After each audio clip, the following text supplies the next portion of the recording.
Middle east में Israel पर अगर एक खरोंच भी आया ना, तो सबसे पहले बर्बाद होने वाले देशों में से होगा अमेरिका। अंकल सैम, हम ऐसा क्यों कह रहे हैं, उसका कारण हम आपको बताएंगे। पहले यह खबर देखिए। खबर क्या है? इजराइल की एक मिलिट्री यूनिट पर यूनाइटेड स्टेट्स सैंक्शन लगाने जा रहा है। सैंक्शन इजराइल की यूनिट पर। अमेरिका सैंक्शन तो सीरिया को करता है, ईरान को करता है, इराक को करता है, पाकिस्तान को करता है, लेकिन इस बार इजराइल पर बनाई है। तो सवाल यह है कि क्या अमेरिका अपने उस सालों पुराने वादे पर कायम नहीं रहना चाहता? क्या इजराइल अब अमेरिका के लिए बोझ बन गया है? क्या अमेरिका इजराइल से छुटकारा पाना चाहता है? यह सवाल आपके मन में भी होगा, हम भी यही सोच रहे हैं और उसी का जवाब तलाशने की कोशिश कर रहे हैं कि क्या अमेरिका ऐसा कर सकता है? क्या यह भी संभव है कि अमेरिका का सबसे बड़ा अलाई, अमेरिका का सबसे बड़ा मिलिट्री अलाई इजराइल के साथ, दोनों के साथ टकराव हो जाएंगे और दोनों के रास्ते अलग अलग हो जाएंगे? यह खबर ने दुनिया में सनसनी फैला दी कि आखिर अमेरिका इजराइल पर सैंक्शन लगाने की बात कर रहा है। यह कैसी बातचीत है? तो क्या हुआ तेरे प्यार का वो वादा, वो इरादा, वो सब कुछ खत्म, कहानी खत्म। तो उस आयरन क्लैड मिलिट्री सपोर्ट की बात जो अमेरिका करता था इजराइल को, उस आयरन क्लैड वर्ड का क्या हुआ? तो हम आपको यह बताते हैं। क्या अमेरिका के लिए यह सब इतना आसान है? पहले यह खबर देख लीजिए कि इजराइल की एक मिलिट्री यूनिट है जिस पर कुछ चार्जेस लगे हैं गाजा के अंदर मानवाधिकार हनन के। उस पर अमेरिका का कहना है कि हम इस यूनिट पर चार्ज लगा देंगे। हम आपको इसके अगले फेज में ले चलते हैं कि क्या अमेरिका इजराइल से छुटकारा पाना चाहता है या छुटकारा पाना क्या इतना आसान है? हम अलग अलग खबर आपको पहले दिखाते हैं कि दुनिया ने छापा क्या है। अगली खबर देखिए। अमेरिका हमेशा एक वर्ड का इस्तेमाल करता है जब इजराइल का मामला सामने आता है। जब भी इजराइल पर कुछ होता है तो हर अमेरिकी राष्ट्रपति को आप उठाकर देख लेना, बिल क्लिंटन से लेकर ओबामा से लेकर बाइडेन और उससे पहले ट्रंप तक, हर अमेरिकी राष्ट्रपति एक वर्ड कहता है, आयरन क्लैड। आयरन क्लैड, यह वर्ड आप गूगल भी कर लेना। इस वर्ड का मतलब होता है लोहे जैसी मजबूती, बख्तरबंद। आयरन क्लैड का मतलब यह होता है कि जब से 1948 से इजराइल बना तब से आज तक अमेरिका का सपोर्ट इजराइल के साथ आयरन क्लैड के रूप में, मतलब बख्तरबंद गाड़ी जिसको कहते हैं ना, जैसे लोहे जैसी मजबूती, उस मजबूती के साथ अमेरिका इजराइल के साथ खड़ा रहा है। अब सवाल है कि क्या ऐसे हालत में, क्या ऐसे भी दिन आ सकते हैं कि अमेरिका इजराइल से छुटकारा पाने के चक्कर में कह देगा जी हो गया, वादा जो पुराना था वो बात हो गई, अब हम अपने अपने रास्ते जाते हैं, आप अपना देखो हम अपना देखते हैं। क्या ये इतना आसान है? क्या ये होने दिया जा सकता है? क्या अमेरिका में ये कर पाना क्या इतना आसान है? उससे पहले एक और चीज आप देखिए। इजराइल के जो लीडर हैं, जब अमेरिका ने कहा कि हम जो है आपकी सैन्य यूनिट पर जो है चार्जेस लगाने जा रहे हैं, सैंक्शन लगाने जा रहे हैं, इजराइल ने भी कह दिया कि हम इस बात को नहीं मानते और हम अमेरिका की इस बात का विरोध करते हैं। हम आपसे अगले स्तर पर की बात करते हैं कि क्या अमेरिका इजराइल को अकेले छोड़ सकता है? क्या इजराइल अपने आप मिडिल ईस्ट में अकेला रह जाएगा? और यह सब क्या अमेरिका के लिए बिल्कुल आसान है?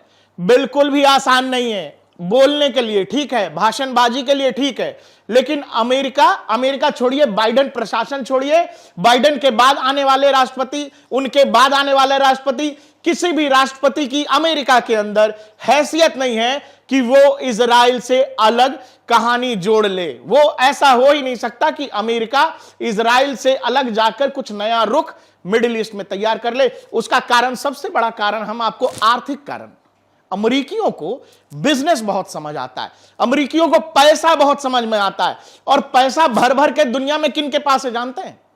दुनिया में अरबपतियों की लिस्ट उठाकर देख लीजिए। दुनिया के जो सबसे बड़े अरबपति हैं वो 600-700, फोर्ब्स एक मैगजीन है, अभी हम दिखाएंगे आपको। वो मैगजीन हर साल जो है अरबपतियों की लिस्ट जारी करती है। उस लिस्ट में हम आपको अभी बता देते हैं कि कितने यहूदी हैं, और यही नहीं, हम आपको यह भी दिखा देते हैं कि उन यहूदियों में कितने अमेरिकी यहूदी हैं।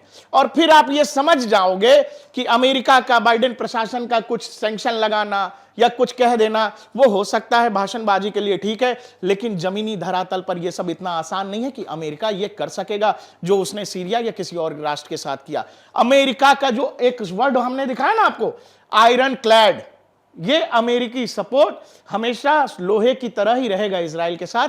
कहने के लिए ठीक है, अमेरिका का इजराइल से पीछा छुड़ा पाना या उससे दोस्ती तोड़ना इतना आसान नहीं है जितना आपको खबरों के रूप में दुनिया में लोगों में, दुनिया के पक्ष में जो इजराइल विरोधी पक्ष है उसमें बड़ा तूफान मच गया जी, अब तो अमेरिका भी इजराइल के खिलाफ हो गया।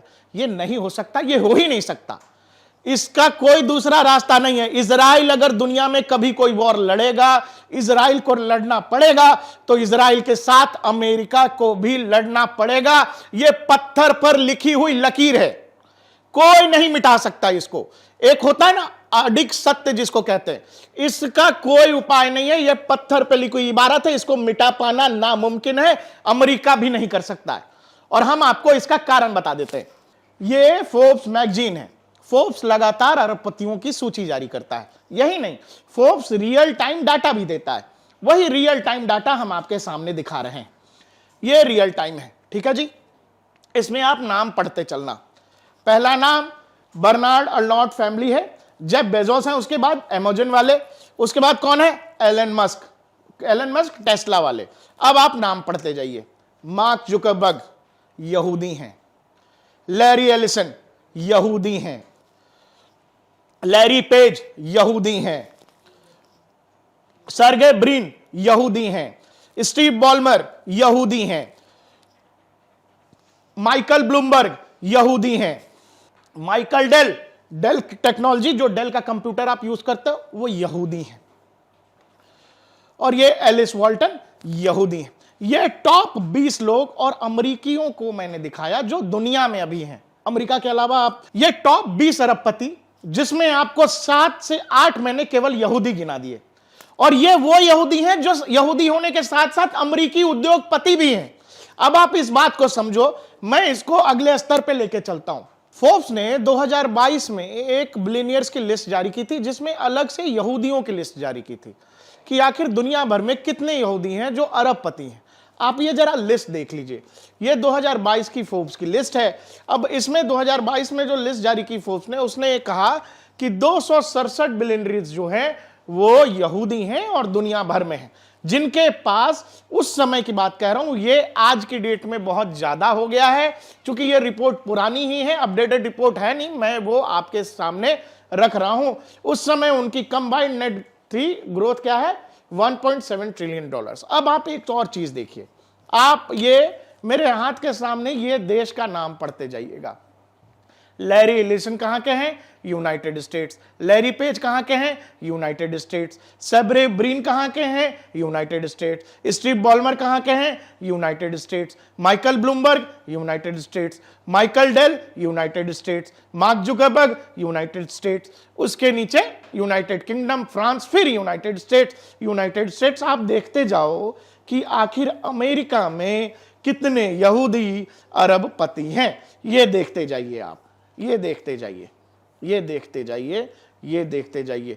कुल 267 लोगों की लिस्ट है, इसमें से 147 यहूदी अरबपति वो हैं जो अमेरिका में रहते हैं। अब सवाल यह है कि जब 267 में से 147 अरबपति केवल अमेरिका में रहते हैं, तो क्या वो यहूदी उद्योगपति उनके रहते, उनके खुद के इतने सारा पैसा होते हुए, उनकी आंखों के सामने इजराइल को बर्बाद और तबाह होते देख सकेंगे? अब जब यही अरबपति, जितने हैं ये 150 से ज्यादा जो अमेरिका में रह रहे हैं, जब यही अरबपति अमेरिकी पार्टियों को, ये जो बाइडेन हो या फिर इससे पहले हो ट्रंप हो, उनकी पार्टी रिपब्लिकन और डेमोक्रेटिक दोनों पार्टियों को, जब यही यहूदी भर भर के पैसा देते हैं, भर भर के डॉलर देते हैं, फंड देते हैं, तो क्या अमेरिका की और अमेरिका के इन पॉलिटिकल पार्टियों की हैसियत है, इनकी औकात है कि इजराइल को, इजराइल के साथ जो कुछ मिडिल ईस्ट में होगा, इजराइल को उसकी हालत पर छोड़ देंगे? नहीं छोड़ सकेंगे, क्योंकि सारा खेल पैसे का है। ये उद्योगपति वहां की पॉलिटिकल पार्टियों को फंड करते हैं, चुनाव लड़ने में मदद करते हैं, और तब जाके अमेरिका में सरकार चुनी जाती है। अब जहां सरकार चुनने में इन उद्योगपतियों का और इन यहूदियों का पैसा लग रहा है, वो यहूदी दुनिया में इकलौते यहूदी देश को अपनी आंखों के सामने, अमेरिका में रहते हुए, सुपर पावर देश में रहते हुए, अपनी आंखों के सामने उस इजराइल को किसी ईरान और इराक से पिट जाने देंगे। और जो बाइडेन बोल देते हैं यह नहीं हो सकता है।